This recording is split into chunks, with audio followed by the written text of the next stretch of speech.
ரீசன்னால இத நான் யோசிச்சுட்டு இருந்தேன் அப்படின்னு எனக்கு தெரியல. But I just felt like இது வந்து சொல்லியே ஆகணும் அப்படின்ற மாதிரி இருந்தது. Do you know my favourite என்னது மேனோட பாடியில என்னோட ஃபேவரட் பார்ட் என்ன அப்படின்னு பார்த்தீங்கன்னா, it's his bare back. It's his back. அவனோட முதுகு. I'll show you what I'm talking about.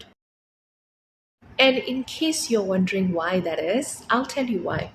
You know, man வந்து எனக்கு என்னை பொறுத்த வரைக்கும் ஒரு மேன் வந்து தன் வாழ்க்கையில் இருக்கிற எல்லாரையுமே வந்து அந்த முதுகுல தான் சுமக்கிறான் அப்படின்ற ஒரு ஒரு சென்டிமெண்ட் இருக்குது.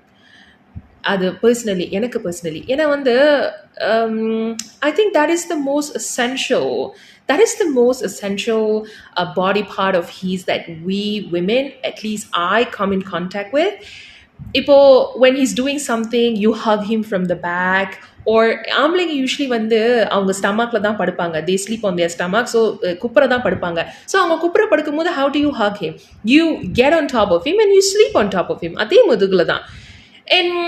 எனக்கு தெரியல, ஆஃப்டர் அ லாங் டே அந்த முதுகை வந்து பின்னாடிலேருந்து கட்டி பிடிச்சாலே நம்மளோட வாழ்க்கையே வந்து செழிப்பாயிட்ட மாதிரி இருக்கும்.